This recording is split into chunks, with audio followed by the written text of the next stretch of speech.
I think there's a solution. Yesterday, I posted this on the SWAG platform, and somebody called me off the platform and said, "What do you mean by there's a solution?" And the solution I am preferring is that, unfortunately, the solution is the problem. And it might be a paradox, or let's say some kind of irony. But the point is that if you own a competition and you run a competition, and the competition is always characterized by violence, injustice, unfairness, cheating, to the point of people stabbing others to death, you cannot blame anybody but yourself, because the question then will be, what are you doing to check these things? So for me, the problem to the solution is the FA owning up and saying that this is our product, this is how we want to run it. If you cannot be part of it, quit. The other side of the coin, however, is that those to solve the problem are themselves the problem. Because, look, the reason you will see the kind of things you saw or we saw at, is it Holy Stars? Yeah, yesterday, is because there's too much injustice in our game. There's too much suspicion and mistrust. The people running the game do not trust themselves. They cheat and rob each other. And so there's always a feeling that he's going to do what I did. You know, if you are fair-minded, you are always going to have the tendency or expectation of others being fair to you. Yeah. But if you rob and cheat, there's a suspicion and the feeling that because of what I've been doing, I will go through the same thing. Those are the general issues for me. Yeah. The specific issues have to do with a poor leadership and a poor management structure for our game. And you see, I think Kelvin made that point when he said, when you talk about it, you are made to look like the villain. Yeah. You know, you are not part of us, but why do you keep complaining? And I will show you why I am saying this. There's a quote. Maybe it is, I doubt if it is not authentic, but I mean, there's a quote by a member of the Executive Council of the FA. Yeah. And he says, Nations FC is the last club I'm expecting to complain about bad officiating.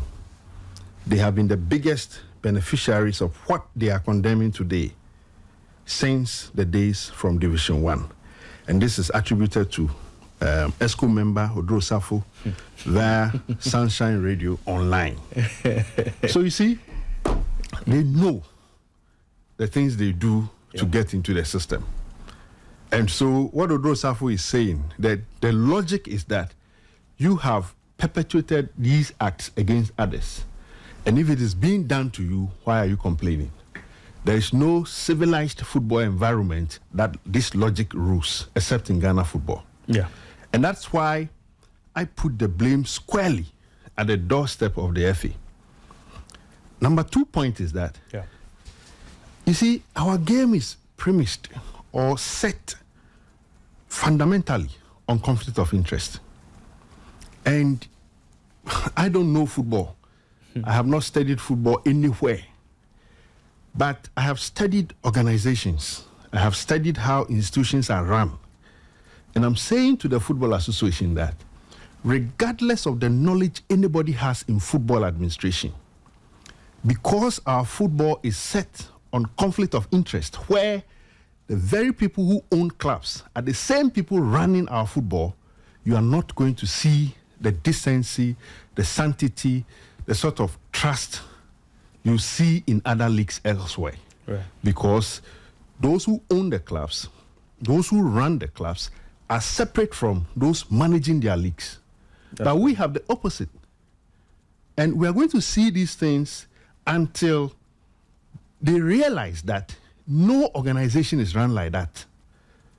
If I have a hand in the way clubs are being cheated, clubs are always running away from others, how do I turn around to correct it when at the same time I want my clubs to cheat others?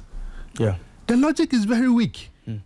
So I keep saying that we are living in a very delusional football environment where we think we are doing something proper. But all we are doing is weakening the very things that will strengthen our football league. Nations, I read their statement. I think some of the things they are saying, and I was listening to the interview you had this morning. With the CEO. Yeah, with the CEO. Some of the things in their statements, in my view, are an afterthought. Yeah. And you ask a solid question when the point about 70 police officers being required for a game of this nature, and there was 20 at the point of... And they still went on to play. Yeah, and you don't do that. Kelvin was making the same point. It makes me feel that it's an afterthought. Yeah. The nature of our football environment is such that you don't have to trust anyone. That is why I was surprised that he said they trusted the match commissioner when he said, go ahead and play. They're getting reinforcement. There will be reinforcement. Now, at some point, excuse me to say, the match commissioner calls you stupid. Stupid because you allowed the game to start under conditions that, per the rules, as you pointed out to him, the game shouldn't have started. Yeah. And this is one of the problems we have in our football society here. There is no one in the system who is ready to stand up for what is right. If I was part of the nation's FC team, this game wouldn't have been played. At all. On the basis of the very things they have written in their statement, that security-wise, if lives mattered so much to you before the game started, and in terms of security, the numbers you are supposed to provide for the game in terms of policing was even less than half that number, why do you go on to play? But you see, that's what I said. The solution to the problem is the problem itself. And I don't see how anything is going to change if you are going to have these same soiled hands trying to clean what all of us see as dirty. My hands are already bloodied. There's blood on my hands. And you're giving me a white calico to wash. How am I going to wash it? And you are insisting that I should wash the calico of the blood. Meanwhile, there's blood already on my hands. The soap, everything you are giving me is dirty. So how am I going to wash it? This is the logic Ghanaian football clubs are refusing to see. And look, we are kidding ourselves. We are deceiving ourselves because everything we are doing will amount to nothing. At the end of the day, you are going to have fictitious champions because everybody is cheating. Yeah. Our clubs will not be able to make the sort of impact we expect them to make outside Ghana because the basis upon which matches are won are weak. Yeah. I don't want to go into... It's not based on footballing, footballing football, wisdom. Yeah. It's not based on competitiveness. It's not based on people playing their heart out to win matches. It's rather based on people sitting back and deciding what to be done. Look, I'm not going to go into allegations, but one of the pre-match discussions I saw on social media was that Becum Chelsea versus Gold Stars will end 3-2. And one player was going to score two goals. It's exactly what happened. This is not the kind of predictions your security lady had last weekend over the Champions League final. This is an exact. Yeah, it's exact. And you see, its exactitude is based on a foreknowledge that this is what has been happening and it will happen. The same center, if you remember last season, the same thing happened. There was a guy, I think there was an incident where somebody was recording with his phone, and this guy was running commentary. Telling, thank you. I remember. Yeah, I remember. You follow the game well. Yeah. And the guy was saying that, look, this is what is going to happen. Yeah. Monshe. And exactly it happened. Yeah.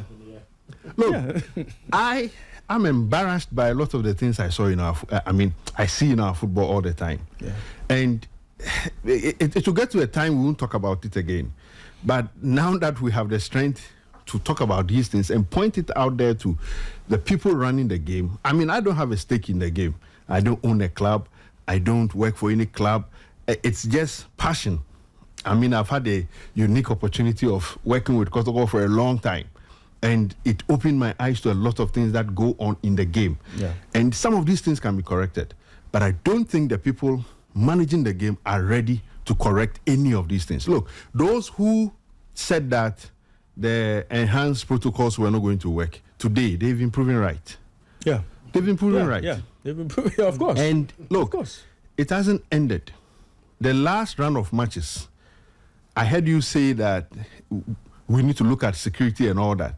The last round of matches, well, I fear there could be an incident. More chaos. Yeah, because you see, nobody wants to. I mean, those going on relegation, at least 2 or so. I mean, it's been decided. It's been decided. Yeah. We already know. But at the top, at at 3 the teams top, potentially. yes, involving nations again. So let's be careful with involving gold stars again. Gold stars again. Let's be careful. Me, I am not interested in anybody's football. I'm not interested in anybody's business. But as an observer and someone who has been part of, making sure the game is run well, sometimes I feel bad saying some of these things. But it has to be said that the trajectory we are going, it will not lead anywhere. And this is a direct appeal to the football people. You see, sometimes I doubt if they know what they are doing. No, but they know. You see, Jerome, they know. But like you said, it's heavily conflicted. It's always something for something at one point. Somebody has to, do something for someone to benefit. It's always, if these same football people run the FA, and you have to get onto the executive council by virtue of the fact that you are affiliated to a club. Mm-hmm. And this same FA sits up there and presides over appointment of referees. Mm-hmm. Clearly. That is, you see, all sorts of things would go on. That is the picture, the exact picture you have painted. A lot of the things that happened in the Napolei death, they were all predicted. The Monday after the sad incident, I think one of your guys or one of your reporters in the BA region, is it Nuhu or Hussein or Hussein. Yeah. narrated a lot of stories that showed that what happened to the Kotoko fan was likely to happen. Yeah. And if you are running a competition of this nature and you are not able to safeguard lives, you have people killed. And you see, it's sad. I'm a Kotoko fan. That is not going to change. But you see, it is painful looking at what happened yesterday and reflecting on Napolei, and I'm like, he died for nothing. Yeah. He died, assuming without saying that there was any justification for his death. Assuming his death was to correct some of the ills and the wrongdoings and all those things in the game. Today, on the back of what happened yesterday, it's I mean, sorry to say, it's defeated. Everything that we were hoping for, it's not going to happen. Yeah. And I don't know, but seriously speaking, I don't think the people at the FA care. No, they don't. They don't care. And in fact, even before this weekend, all of them were sitting in Clayton, in Chiswick, enjoying with the Black Stars. All of them went to London. It was an opportunity to go on holidays. Almost all of them. A few of them stayed for the playoff. Yeah. Yes, I think Mercado. Yeah. Mercado and then Samuel Aboebre. Yes. They went away. The rest of them. You see, rest of them just decided to go and stay. Even Holidays. with the Black Stars, what is the state? No, you see. Yeah. I have this opportunity. Let me say this before I go. Look, even with the Black Stars, what is the state of the Black Stars? Mm-hmm. One of the things I wrote the weekend was about the millions of cedis that have been paid to coaches that we owe. Let me make it clear. I don't have a problem with anybody owing anybody or somebody and clearing the debt. Yeah. You have to pay them. They have worked for it. So if you owe Duncan, Sike Akono, Kwesi Appiah, Chris Hilton, even Sike himself, Otuado himself, and the other guy, Fatau Dauda. If you owe all these guys, there's evidence to show they worked for it, so you have to pay them. Correct. But if I'm sports minister, after clearing what is a debt situation, I'll be concerned. In fact, my heart will grieve over the fact that over 10 million cedis, huge outlay, or so much money, have been used to pay coaches who did nothing. Nothing. Yeah. Exactly. Huge outlay. Look, no results. After all the investment in having these coaching brains around, what was the outcome? No outcome. The outcome is zero, because in the last 5 to 6 years, the Black Stars are still unable to win AFCON matches. Now we've reached the point where they can't even qualify. We should be thinking, you see, much as we want to praise the government or the minister or anybody for paying the coaches, and I am happy. Some of them are my friends, like people I speak to and I know quite well. So I'm happy that at long last, even though the dollar is really struggling against the cedi this time. A good time for government to make payments. Yeah. I mean, on that side, maybe it's a loss. Yeah. Because, the cedi is really showing strength. But the fact remains that we have sunk this money into nothing. And I would wish that the minister had the wherewithal to demand from the FA that, look, going forward, we have to check these things, because decision making is why we are paying this money. Poor decision making. Yeah. Very poor decision making. Let nobody come and deceive anybody.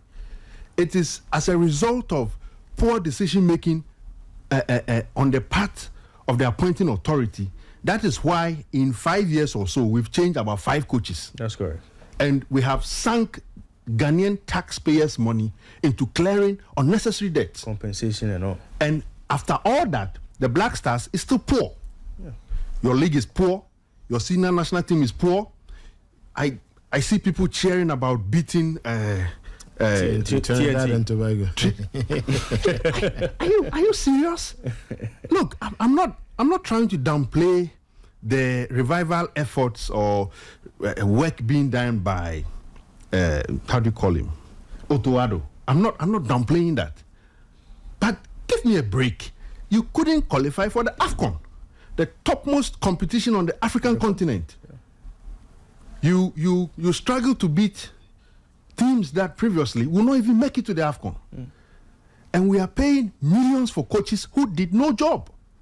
And you are the FA president, and you have your membership, and they are glorifying a friendly match with Trinidad and Tobago.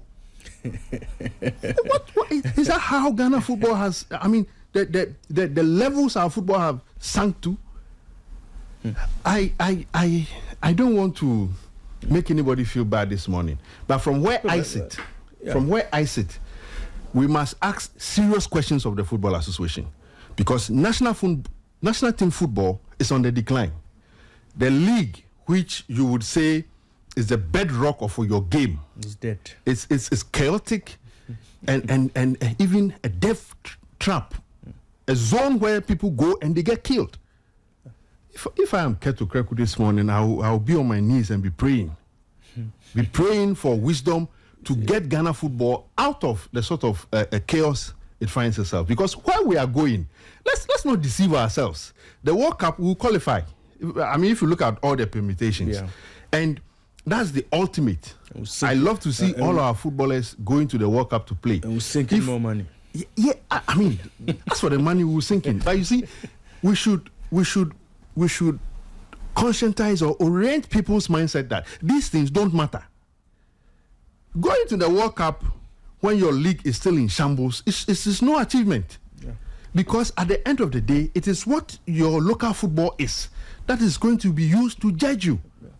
The other things, in my opinion, are things that more or less they are additives. And even with those ones, you are failing. Yeah.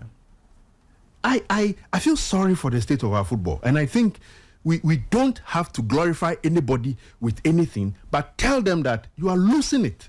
This is not the state of football that, I mean, I grew up seeing. No. When I was growing up, in fact, when I could read and write, Kotoko was playing in the semi-final of the CAF Champions League. Then, we were in the finals in 1993. Today, can Kotoko even make it to the group stage? No. They can't. You know, when I was growing up, the Abedi Peles and the Tony Yeboahs and the rest were playing in the AFCON finals. In fact, 2015, we did same. Down to this point, we can't even qualify. So there's a decline. Yeah. So let's not allow anybody in the Football Association to think it is their game, it is their football, so they can do anything with it. It is Ghana football. It is Ghana. We should tell them. Anytime I listen to radio, I feel like some people have elected themselves to protect what is non-existent. What is non-existent right now is the feeling that they are doing a good job. Yes, Mr. Ketukreku, no hard feelings. He's rising on the football ladder. I'm happy for him. But he's failing to raise our game to the standard that every Ghanaian wants to see. Yeah. And he should be made aware of that. Yeah. This is SportyFM, the voice of sport.